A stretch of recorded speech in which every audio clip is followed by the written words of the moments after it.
Thank you for everybody who showed up. It's the first sign that we have partners in what I believe, as we mark 75 years to Kristallnacht, October 7th represents for our world. October 7th is the Kristallnacht that gives us the opportunity and the responsibility to act in order to be able to predict and prevent what came after Kristallnacht. We have to understand in this institution that was mandated, entrusted to ensure that never again is right now the topic of our gathering today. As Israel's Special Envoy for Combatting Antisemitism, when I sit here in this building that enabled the first strain of an ever-mutating virus in the form of the UN resolution, Zionism is Racism, in 1975. And we have to be very clear, that is what is alive and well on university campuses, online, in the streets. Zionism is racism. Soviet propaganda has become, in the name of progress, a mainstream, legitimate, mutated form of an ever-mutating hatred of Jews that was enabled by silence. Zionism is racism, passed in this building, paved the path for the 2001 Durban Conference against racism turned anti-Semitic hate fest to turn Israel into another lie, an apartheid state. Since 2001, on every single campus across the United States of America, Canada, and many places in Europe, Israel Apartheid Weeks have been held, peddling yet another vicious lie that Israel is an apartheid state. And the ultimate, the appropriation and weaponization of the Holocaust itself, of genocide, coined alongside crimes against humanity in order to be able to describe atrocities too terrible to imagine, but not too terrible to have happened, the likes of which precisely happened on October the 7th. The burning of babies, the raping of women so bad their legs couldn't be straightened for their burial, the burning of entire families, taking refuge from incoming rockets, each a violation of international law, a double war crime, 9,400 rockets targeting Israelis. Not one condemnation out of this building for that double war crime, targeting Israelis sleeping in their beds from densely populated areas in Gaza. Yes, a double war crime that this institution is mandated to condemn. Not one rocket, not one double war crime condemned. And so we meet today at a moment of reckoning, at a moment that in order for never again to mean anything when never again is right now, we must recognize that the same dehumanization, the same delegitimization, the same double standards that enabled the murder and the burning and the annihilation of the individual Jew, barring him or her from an equal place in society, has just morphed to the dehumanization and the delegitimization and the double standards towards the Jewish nation state, the proverbial Jew among the nations, intended to be an equal member among the family of nations, but barred and prevented from being that equal member in this very institution, demonized, delegitimized, and applied double standards to in every committee hearing, in every session that the Human Rights Council meets. And if we are to give any meaning to never again, if we are to indeed uphold, promote, and protect the foundational principles upon which this institution and its mechanisms and its values were founded, we have to recognize that it is these institutions, mechanisms, and values that have been co-opted and weaponized in order to enable the demonization, the delegitimization, and the double standards towards the proverbial Jew among the nations, that is the state of Israel. If we are not willing to do that, ladies and gentlemen, we are not committed to combating anti-Semitism. If we do not unequivocally condemned the atrocities of October 7th, without a but at the end of that sentence, we are not upholding the responsibility of never again. Let it be very clear. There are no two sides to this equation. There is a genocidal terror organization that, just like Mein Kampf, is committed to the annihilation of the State of Israel and the murder of Jews, openly stating that. And there is the single Jewish democratic country which not only can but must defend its civilians. There is that genocidal terror organization, but one proxy of a genocidal terror regime that does the very same thing to the people of Iran in this building on November 2nd, becoming the chair of the Human Rights Council's social mission, an Orwellian reality that the ear cannot even be able to contain, but is not too true, not too terrible to have happened right here in this building. And so if we are actually to give the words never again any meaning, if we are actually to be able to save our civilization as we know it, because, ladies and gentlemen, don't be mistaken, the war waged on the State of Israel and the murder of Jews and the very same anti-Semitism that has fueled the responses that deny, that justify, that excuse, that attack Jews all over the world and support Hamas genocidal terror, but a proxy of the genocidal terror regime in Iran. That's not the end of the story, ladies and gentlemen. We may be the bloody canary in the mine shaft, but the mine shaft will collapse. History does repeat itself. And so at this Kristallnacht moment of 10/7, as we hold up the Convention on the Prevention of and Punishment of the Crime of Genocide that has been in an Orwellian inversion now in this building, inverted to accuse Israel of genocide, even as the makings of genocide are perpetrated against Israelis and Jews, even as war crimes and crimes against humanity are not condemned in this building. If we do not recognize that this moment is never again, then we are not just failing the nation state of the Jewish people that was intended to be an equal member among the family of nations. Clearly it is not. We are not just failing Jews in all of your countries, now attacked for the atrocities perpetrated against our people on October 7th in support of Hamas. That is not it. That's not the only thing we're not doing. We are failing to protect our shared humanity. We are failing to protect the shared principles of life and of liberty. We are failing to protect civilization as we know it, upon which that Islamic genocidal regime in Iran and all of its proxies, Hamas included, intends to build an alternate reality on the rubble of our shared civilization. They say it openly. You can check Khamenei's Twitter, because guess what? Social media platforms enable genocidal terrorists to tweet freely. They have not adopted the International Holocaust Remembrance Alliance definition of anti-Semitism, although they have other protected characteristics. Oh no, but like on university campuses, not Jews or Zionists or anyone that protects or defends or believes in the right of the State of Israel to exist. No, that protection, diversity, equity, and inclusion, which this building too is so committed to, which every university campus declares its commitment to, which every online space and social media platform is so committed to protecting, it doesn't apply to Jews or Zionists or those that believe in the right of the State of Israel to exist in any border. And ladies and gentlemen, let's not be mistaken about it.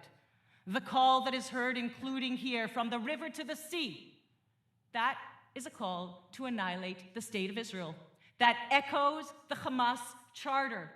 From the river to the sea is a call to genocide, right here in this building.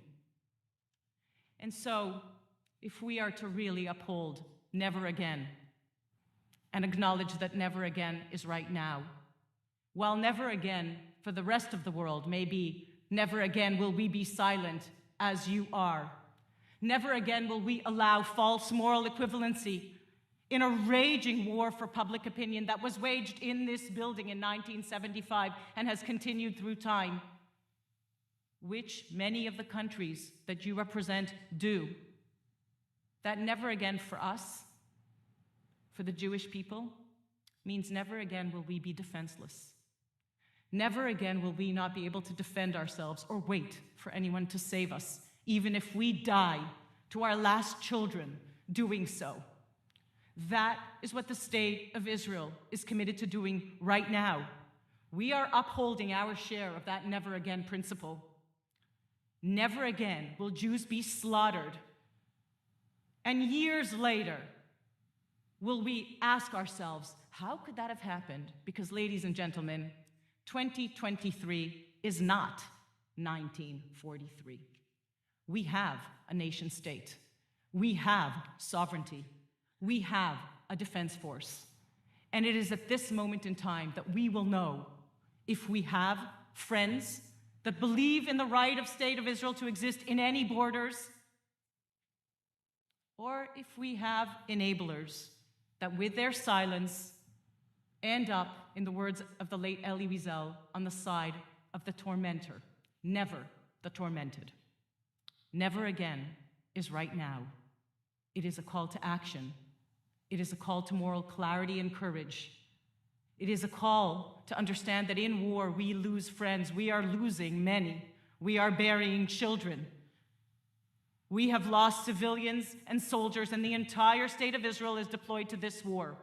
And I ask you, are you willing to lose friends in order to be able to do what is right, to speak with moral clarity and courage in the unconventional war for public opinion that was waged right here with a Zionism is racism resolution that has been for years raging, turning Israel into an apartheid state and the Holocaust in an Orwellian inversion into what Jews do, and genocide appropriated against the state of Israel in order to fight this war.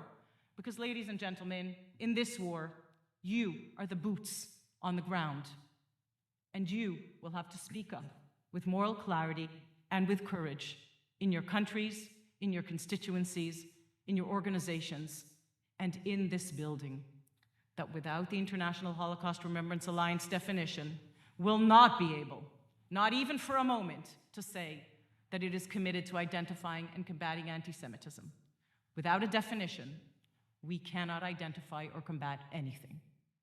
And 10-7 made very clear, not only in the atrocities perpetrated, but in the responses to the atrocities perpetrated, that anti-Zionism is the mutated mainstream form of anti-Semitism, which in order to be able to ensure that never again, we will have to identify and combat. Thank you. And I'll end by saying that as Israel's Special Envoy for Combating Anti-Semitism, I am a member of a coalition of special envoys, many of them represented by, in your countries, represented by those special envoys.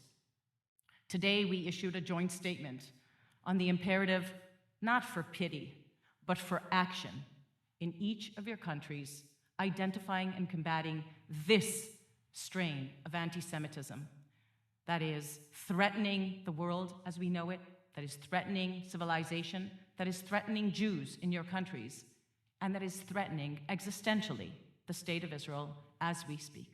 Thank you. There is no difference between left and right, religious or secular, Jew and non-Jew. The line in the quicksand that October 7th made very clear for any of us who are paying attention is that this is between radical extremism and those of us that happen to like the civilization in which we live. There is no politicization of anti-Semitism that enables us to combat it properly.